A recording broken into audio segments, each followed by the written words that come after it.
అప్పుల బాధలు వెంటాడుతున్నాయా? అయితే 6 JVR వారి జాతిరత్నాలు ధరించండి.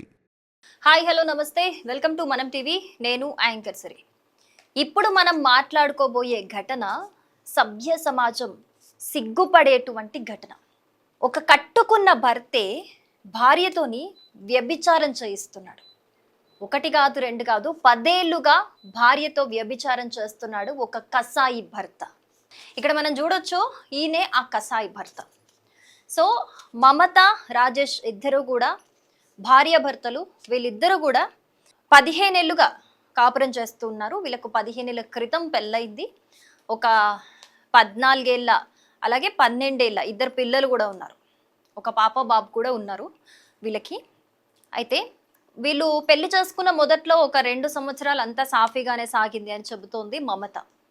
వాళ్ళ అత్తమామల సంపాదనతోని అంత బాగానే ఉంది అని చెప్తోంది. దాని తర్వాత వీళ్ళు ఇల్లు కొన్నారు 5 సంవత్సరాలకి. సో ఆ ఇంటి పైన 50 లక్షల లోన్ ఉంది. ఆ లోన్ ఎలాగైనా కట్టాలని ఏ పని చాతగాని ఒక చవట భర్త కట్టుకున్న భార్యతోనే వ్యభిచారం చేయిస్తున్నాడు. ఈ తంతు 10 ఏళ్ళుగా సాగుతూనే ఉంది. తనని ఎప్పుడూ కూడా పిల్లల్ని చంపేస్తానంటూ బ్లాక్మెయిల్ చేస్తూ ఈ పని అయితే చేస్తున్నాడు. తను ఇష్టంగా అయితే ఈ పని చేయట్లేదు. కానీ ఈ 10 ఏళ్ళుగా ఈ దారుణానికి ఒడిగడుతూ ఈ దారుణం చేస్తూ ఆ అమ్మాయి విసిగిపోయి అనారోగ్యం పాలైపోయి ఇక నా వల్ల కాదు అని చెప్పడంతో ఆ అమ్మాయిని విచక్షణ రహితంగా దాడి చేశాడు. సో ఆ అమ్మాయి నాతో నవ్వదు అని చెప్పేసి పుట్టింటికి వెళ్ళిపోయింది. పుట్టింటికి వెళ్ళిపోతే భర్త సైడ్ బంధువులు అందరూ కూడా ఆ అమ్మాయి మీద, ఆ అమ్మాయి కుటుంబ సభ్యుల మీద దాడి చేస్తున్నారట. నువ్వు ఖచ్చితంగా ఇక్కడికి రావాల్సిందే, వచ్చి ఆ 50 లక్షల అప్పు తీరే వరకు నువ్వు ఈ పని చెయ్యాల్సిందే అని చెప్తూ ఉన్నాడట ఆ భర్త. నువ్వు ఖచ్చితంగా చేయాల్సిందే, నీకు ఇంకొక ఆప్షన్ లేదు అన్నట్టు. సో ఈ అమ్మాయి విసిగిపోయి హ్యూమన్ ట్రాఫికింగ్ నెంబర్ 112కి కాల్ చేస్తుంది. ముందు రెస్పాండ్ అవ్వలేదు. ఆ తర్వాత పోలీసులు ఈ అమ్మాయిని కాంటాక్ట్ అయ్యి అసలు ఏం జరిగింది అని చెప్పేసి ఈ అమ్మాయిని అయితే కాంటాక్ట్ అయ్యారు. బట్ అంతకుముందు కూడా ఈ అమ్మాయి 112కి కాల్ చేసిన రెస్పాండ్ అవ్వకపోవడంతో నాకు ప్రాణహాని ఉందంటూ మీడియానైతే ఆశ్రయించింది. సో ఇక్కడ చూడండి ఎంత దారుణం అసలు. ఒక కట్టుకున్న భర్త అంటే భార్యకి ఏదైనా ఇబ్బంది వచ్చినా, ఏదైనా కష్టం వచ్చినా, లేకపోతే ఎవరైనా వెంటపడినా, వేధించినా భర్తే అందుకు బాధ్యతగా ఉంటాడు. భర్తే ఒక రక్షకుడిగా ఉంటాడు. భార్యను ఎవరితోనైనా చూస్తే చాలా మంది తట్టుకోలేరు. అలా సైకోల్గా బిహేవ్ చేసి కూడా భార్యలను ఏదో ఒకటి చేయడం, చంపేయడం, లేకపోతే కొట్టడం లాంటివి చూస్తూ ఉంటాం. అంటే వేరే వాళ్ళతో ఎవరితోనన్నా కనెక్షన్ పెట్టుకుంటే. కానీ ఇక్కడ ఎంత దారుణం అంటే కట్టుకున్న భార్యని వేరే వాళ్ళతోని అసలు చెప్పుకోవడానికి కూడా చాలా చండాలంగా ఉంది. ఇంకొకటి ఏంటంటే, ఎప్పుడైతే వేరే వాళ్ళతో ఈ అమ్మాయి ఉంటుందో ఆ విటులను కూడా, అంటే ఎవరైతే ఉంటారు కదా వాళ్ళని కూడా వీళ్ళని సీక్రెట్గా వీడియోస్ తీస్తూ వాళ్ళని కూడా వాళ్ళకి ఆ వీడియో సెండ్ చేస్తూ వాళ్ళని బ్లాక్మెయిల్ చేస్తూ కూడా మనీ రాబట్టేవాడట. ఈవెన్ ఇప్పటికీ పోలీస్ కంప్లైంట్ ఇచ్చినా కూడా ఈ మహానుభావుడు ఇంకా రెస్పాండ్ అవ్వలేదు. అంటే చూడండి ఇంతకి తెగించి వదిలేశాడు. ఇంకా సరే వీడు ఒక్కడే ఇలా ఉన్నాడా అని అంటే కాదు, ఫ్యామిలీ మొత్తం ఇంతే ఉంది. ఫ్యామిలీ కూడా నువ్వు ఖచ్చితంగా రావాల్సిందే, ఈ పని చేయాల్సిందే, 50 లక్షల అప్పు తీరే వరకు నీకు తప్పదు అని ఫ్యామిలీ మొత్తం మాట్లాడుతున్నారట. ఇది సరిపోదు, ఇప్పుడు మమతని వేధించడం సరిపోదు అన్నట్టు మమతకి తమ్ముళ్ళు ఉన్నారట. వాళ్ళ తమ్ముళ్ళ భార్యలకు కూడా ఫోన్ చేసి వేధిస్తున్నాడట. వాళ్ళతో కూడా అసభ్యంగా మాట్లాడుతున్నాడట. మీరు కూడా ఈ పని చేయాలి అని చెప్పి వాళ్ళు అసలు బయటికి రావడానికే గజగజ వణుకుతున్నారట. ఎంతటి దారుణం చూడండి అసలు.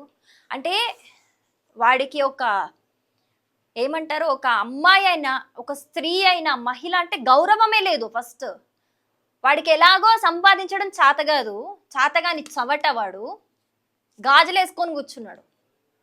వాడికి చాత కాదు కాబట్టి భార్యతోని ఇంతటి దారుణానికి ఎంత టూ మచ్గా ఉంది అసలు. రాను సమాజంలో విలువలు లేకుండా పోతున్నాయి.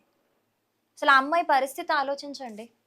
ఆ అమ్మాయి నాకు ప్రాణహాని ఉంది, నన్ను ఇంకేం చేస్తారో ఖచ్చితంగా రావాల్సిందే అన్నారు, నన్ను ఏమన్నా చెయ్యొచ్చు ఏ క్షణాన్ని అని చెప్పి భయపడుతోంది ఆ అమ్మాయి మీడియాతో మాట్లాడుతున్నప్పుడు. ఏమనాలి చెప్పండి ఇంకా అసలు వాడిని. అండ్ సరే ఆ అమ్మాయి పోలీసులను ఆశ్రయించినా కూడా భయం లేదు, ఇంకా అసలు పోలీసులకు రెస్పాండ్ కూడా అవ్వలేదు. అంటే చూడండి ఎంతకి తెగించి వదిలేసి ఉన్నాడు. ఆ మహా అయితే ఏమవుతుంది, వెళ్ళి పోలీస్ స్టేషన్కి వెళ్ళి జైల్లో పెడతారు అంతే. అసలు ఇలాంటి వాళ్ళకి, ఇలాంటి వెధవలకి ఎలాంటి శిక్ష పడాలంటే, అసలు సొంత భార్య అయినా సరే, అంటే భార్య అనగానే తాళి కట్టగానే ఇక భార్య మీద కంప్లీట్ హక్కు నాకు వచ్చేస్తుంది, నేను ఏమైనా చేయొచ్చు, భార్యతోని ఏమైనా చేసుకోవచ్చు, భార్య అంటే ఇంకా నా హక్కు అది అని ఫీల్ అవ్వడమేనా భర్త అంటే? మళ్ళీ ఇంతమందితోని ఉంచడంతో పాటు వీడు కూడా మళ్ళీ అనుభవించేవాడట మధ్య మధ్యలో. అసలు ఆ అమ్మాయి ఏంటది, అసలు బాడీయా ఏంటది, ఆ అమ్మాయి ఆరోగ్య పరిస్థితి ఏంటి ఒక్కసారి ఆలోచిస్తే భయం వేస్తుంది కదా. అసలు వినడానికి ఒక రకంగా ఉంది, అలాంటిది ఆ అమ్మాయి 10 ఏళ్ళు అనుభవించింది. ఈ 10 ఏళ్ళు కూడా ఎప్పుడు తప్పించుకుందామని చూసినా కూడా ఆ అమ్మాయిని కొట్టడమట, తిట్టడమట, పిల్లల్ని వేధించడమట, పిల్లల్ని చంపేస్తానని చెప్పి ఆ అమ్మాయి ముందే బెదిరించడమట. ఇంకా ఏ కన్న తల్లైనా పిల్లల జోలికి వస్తుంటే, పిల్లల మీద దాడి చేస్తుంటే, పిల్లలను వేధిస్తుంటే ఏ కన్న తల్లైనా ఇంకా మూసుకొని ఉండకుండా ఏం చేస్తుంది చెప్పండి? ఏం చేస్తుంది?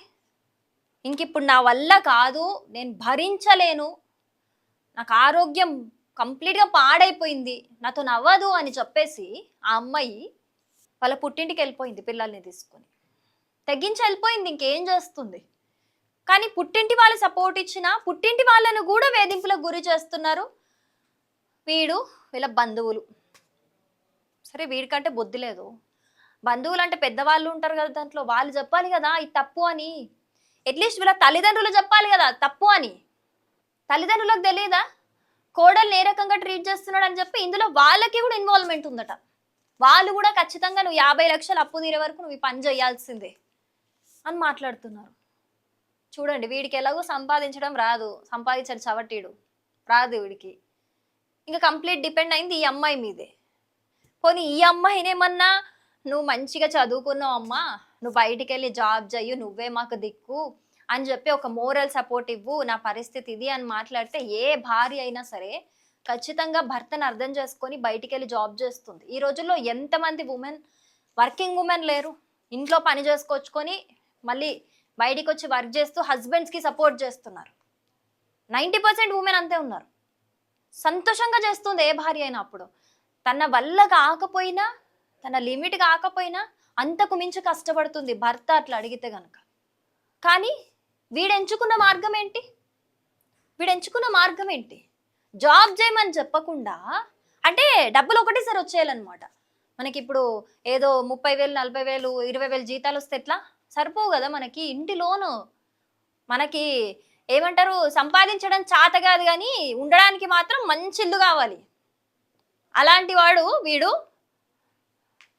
ప్రతి ఒక్కల పక్కలో భార్యను పడుకోబెట్టడానికి డిసైడ్ అయిపోయాడు. 10 ఏళ్ళ నుంచి భరించిందట ఈ అమ్మాయి. 15 ఏళ్ళు అయింది పెళ్ళైన 5 సంవత్సరాలకి వేధింపులు స్టార్ట్.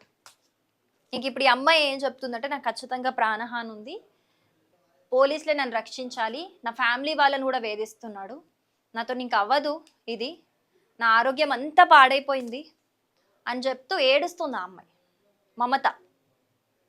అసలు చూడండి ఏం చేయాలంటారు? ఇలాంటి ఒక కిరాతకులని, నీచమైన మనుషులని, అసలు ఒక వ్యక్తిత్వానికి అర్థం కూడా తెలియని ఒక మనుషులని ఏం చేయాలంటారు? ఇలాంటి సమాజంలోని ఇలాంటి చీడ పురుగుల వల్లే ఈవెన్ పెళ్ళైన మహిళలు కూడా మనశ్శాంతిగా కావచ్చు, ఒక భద్రత పరంగా కావచ్చు, జాగ్రత్తగా ఉండలేకపోతున్నారు. ఇప్పుడు కట్టుకున్న భర్తే ఇంట్లో అయినా నరకం ఉంది, బయటికి ఎక్కడికో వెళ్ళక్కర్లేదు. సరే ఒక ఆడపిల్ల బయటికి వెళ్ళింది, ఎవరో ఏదో చేశారు అనడానికి కాదు, ఇంట్లోనే ఉన్నాడు ఆ రాక్షసుడు, కిరాతకుడు ఇంట్లోనే ఉన్నాడు. ఇంకెక్కడికి వెళ్తుంది ఆ అమ్మాయి? అసలు ఇలాంటి వాళ్ళని చూసినాక నిజంగా పెళ్లి చేసుకోవాలనిపిస్తుందా ఏ ఆడపిల్లకైనా? ఒక సైడ్ ఏమో అబ్బాయిలని ఆ విధంగా పెళ్లి చేసుకున్నాకైనా చంపేయడం, పెళ్లి కాకముందైనా చంపేయడం. ఈ కేసులో పెళ్లి చేసుకున్నాక భార్యని చిత్రహింసలకి చేసి మానసికంగా చంపేయడం. అంటే ఎటు చూసుకున్నా ఇటు అబ్బాయిలకి అమ్మాయిలకి పెళ్లి చేసుకున్నా కూడా రక్షణ లేదు. అసలు పెళ్లి ఎందుకు చేసుకోమంటారు? సొసైటీలో ఒక భర్త అండగా ఉంటాడు అని చెప్పేసి పెళ్లి చేసుకోమంటారు అమ్మాయిలని. భర్త నుంచే మనకి భద్రత లేకపోతే ఇంకెక్కడికి వెళ్తుంది ఒక ఆడది? అసలు ఏం చేయాలంటారు చెప్పండి? ఇలాంటి ఒక కిరాతకుడిని, నీచమైన వ్యక్తిత్వం గల ఇలాంటి ఒక పశువుని ఏం చేయాలంటారు చెప్పండి? అసలు వీడికి ఎలాంటి శిక్ష పడుతుంది వీడు దొరికితే? వీడు ఇప్పుడు ఇంకా హ్యాండ్ ఓవర్ అవ్వలేదు పోలీసులకి, ఇంకా అరెస్ట్ చేయలేదు, దాని మీద ఇన్వెస్టిగేషన్ జరుగుతూ ఉంది, పట్టుకునే పనిలో ఉన్నారు పోలీసులు. ఒక్కసారి వీడు దొరికాక వీడికి ఎలాంటి శిక్ష పడుతుంది, ఎలాంటి శిక్ష పడితే మళ్ళీ ఇలాంటివి రిపీట్ కాకుండా ఉంటాయి అనేది తప్పకుండా కమెంట్ చేయండి. మా ఇంటైనా నాకు పెళ్లి 15 ఏళ్ళు అవుతుంది మేడం. 15 ఏళ్ళలో 12 ఏళ్ళుగా మేడం నన్ను మానసికంగా హింసించి, నాకు డబ్బులు లేదని, నాకు తల్లిదండ్రులు లేదనేసి, నా తమ్ముడు చిన్న పిల్లాడు మేడం అప్పుడు. ఇప్పుడు 12 ఏళ్ళుగా నన్ను వ్యభిచారం చేయమనేసి, వ్యభిచారం చేయించి రోజుకు నాకు వచ్చే ఆదాయంతో వాడు దర్జాగా బతుకుతా ఉన్నాడు మేడం. అన్ని చేసుకుంటా కార్లు తీసినాడు, బండ్లు తీసినాడు, ఇండ్లు తీసినాడు. ఏం తీసినా నా పేరు మీద ఏమీ లేదు మేడం. నేను ఏ పొద్దున పోను చెప్తే నన్ను కొట్టేది, తిట్టేది, నన్ను వీడియోలు తీసి, నేను రూమ్ లో ఉండేదంతా వీడియోలు తీసి దాన్ని పోలీసులకు ఇస్తాను, లేకుంటే మా తమ్ముడికి పంపిస్తాను, గుడ్డలు లేకుండా బట్టలు లేకుండా ఉండేది అంతా చూపిస్తాను అనేసి నన్ను మానసికంగా హింసిస్తాడు మేడం. నన్ను 5 గంటల సేపు 2 గంటల సేపు రూమ్ లో వేసుకొని కొడతాడు మేడం, లేకుంటే నన్ను గుండు కొడతానని చెప్తాడు మేడం. ఇట్లంతా మాట్లాడేసి ఇప్పుడు నా వల్ల ప్రాణానికి భయంగా ఉండాలి మేడం. నా వల్ల కాలేదు, దెబ్బలు తినేదానికి కాలేదు. అందువల్ల ఇప్పుడు నేను వచ్చి కంప్లైంట్ ఇచ్చి మా తమ్ముడు వాళ్ళ ఇంట్లో ఉంటే మా తమ్ముడిని కొట్టేదానికి వస్తాడు. మా తమ్ముడిని ఎట్లైనా అట్లా అడుగుతారు, మా బంధువులను ఎట్లైనా అట్లా అడుగుతారు, మా పెద్దనాన్ని ఎట్లైనా అట్లా అడుగుతాడు. నన్ను చంపేస్తాను అంటున్నాడు. ఉంటే నాతో ఉండాలా, లేకుంటే నన్ను చంపేస్తాను, భూమి మీద నేను పెట్టను అట్లనేసి ఎట్లంటే అట్లా మాట్లాడతాడు మేడం. పిల్లగాల్ని కొట్టి మీ అమ్మ పైన ఇట్లా చెప్పండి, అట్లా చెప్పండి అనేసి, మీ అమ్మ ఇట్లా వ్యభిచారి, దాని పాటుగా దాని ఇష్టంగా చేస్తూ ఉండదు అనేసి నేను చెప్తా ఉన్నాడు మేడం. నా ఫోన్ పే, ఆయన ఫోన్ పే, మా భర్త ఫోన్ పేని చెక్ చేయండి మేడం. రోజు 5,000 నా అకౌంట్ నుంచి ఆయన అకౌంట్కి ట్రాన్స్ఫర్ అవుతుంది. అందరితో మాట్లాడమంటాడు, మళ్ళీ డీప్గా ఉంటానంటాడు, నన్ను కొడతాడు, తిడతాడు. ఇవే మేడం జరుగుతూ ఉండేది.